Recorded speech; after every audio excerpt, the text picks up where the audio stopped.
I want to talk to everyone today about real heroes. No, not the superheroes in the movies on the Avengers who dress up as heroes and make millions and millions of dollars. I want to talk about the underpaid correctional officers. Those are the heroes that stand between the criminals and society, that protect society. Those are real heroes, underpaid heroes. Hi, I'm Gary York, True Prison Stories. If you like this video, please subscribe to my channel. You know, we have heroes every week coming out of the correctional officer ranks, the men and women who serve our communities. They're real heroes. And we're starting to see some more headlines from the news talking about good things that correctional officers do, but we need to see a lot more. We have officers saving lives. For example, Oklahoma correction officer gives life to a mother. He donated a kidney to a mother. He or she, I'm not sure if it's a he or she, correctional officer, donated a kidney to a mother so she could live and raise her children. We had a captain, he's retired now, at our sheriff's department here in Florida that I worked for. He donated a kidney to another correctional officer in another state. Took annual leave and flew over and gave a kidney to save a fellow officer. Let me tell you, that is something. That is true caring and family, and in another state. Off-duty New York correctional officer saves the life of a choking newborn baby. These are all true stories. These are all headlines. Off-duty officer. What about all the times that off-duty officers, I've read many times where they've saved people choking in a restaurant. Maybe they're on duty and they're stopping for lunch or stopping for dinner somewhere because they're allowed to go out and grab a bite during their time that's free to eat, and they save a life. We read about it all the time. What about Ohio deputies give life-saving CPR to an inmate who was hanging himself? They cut him down, brought him down, and saved him by doing CPR. Now, how many times does that happen? That's happened many times. My wife is a retired correctional officer, and she got a life-saving award from the sheriff's department.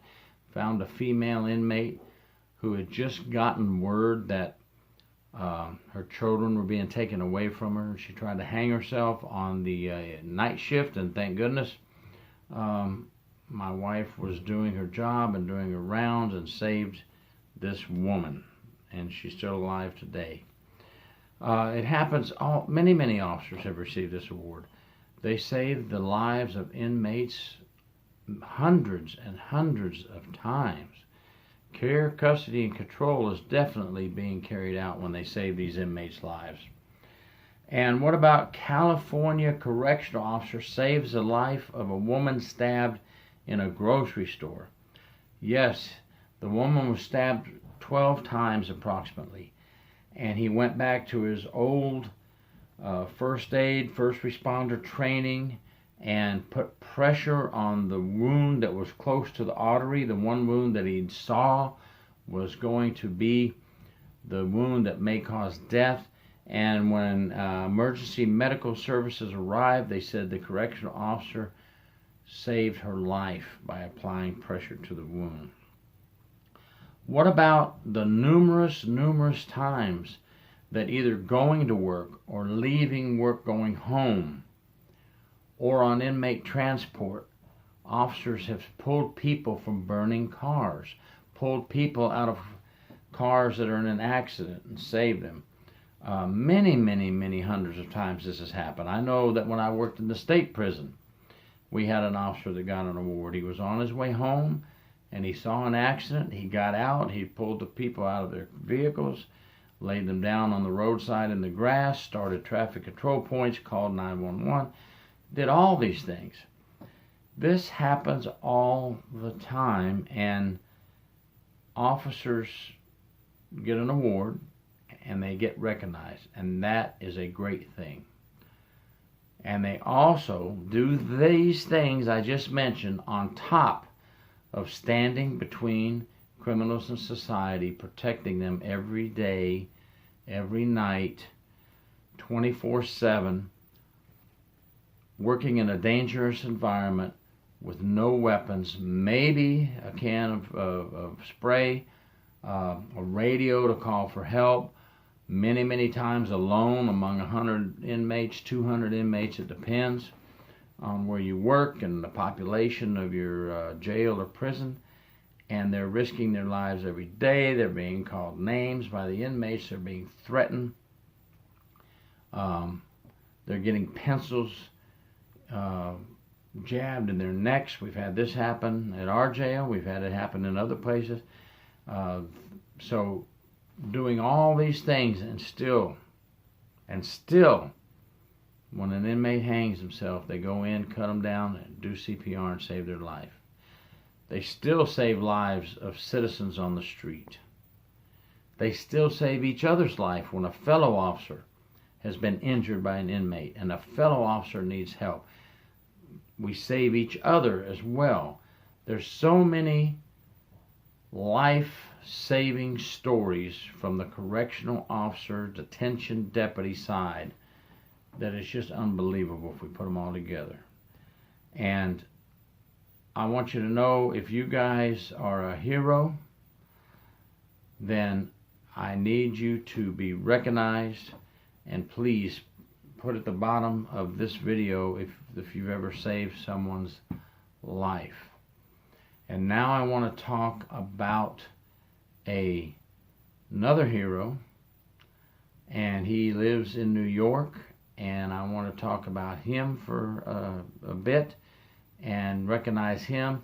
He was one of the correctional officers that was on the 911 rescue. Many people do not realize that officers, correctional officers, were in there doing many things on the 911 rescue. And I want to talk about him right now. I just want to take a moment to recognize the correctional officers who helped in the rescue in the 911 emergency.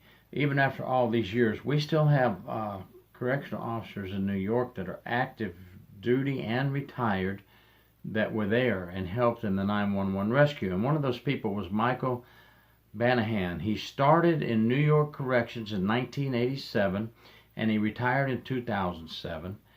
He started at a reception detention center and then moved on to Rikers Island, and then he moved on to work in the Special Operations Division, and then he worked in the Harbor Unit up until 2002 when the Harbor Unit was disbanded, I believe, with correctional officers, if I have that correct.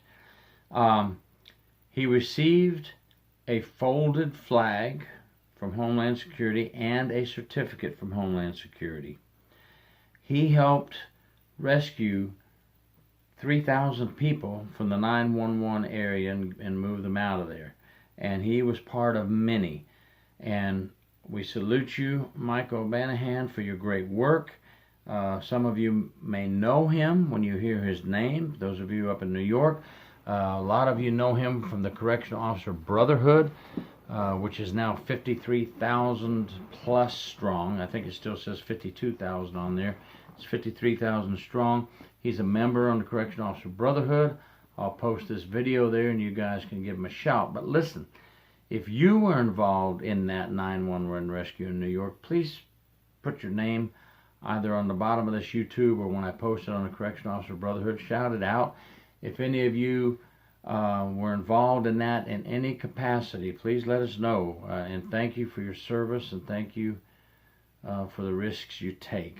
So, and if any of you have done any of the things that we mentioned earlier in the video, please let us know about those also. And we thank you all for risking your lives to save others. All of you, whether you do it on duty, off duty, or in situations like 911, we thank you very much. Corrections is a huge, huge part of protecting this country.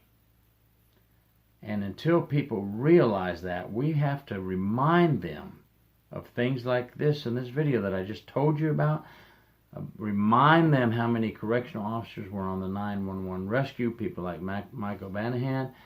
And we need to thank all of them every day for what they do, standing between the criminals and society. Thank you, and please subscribe.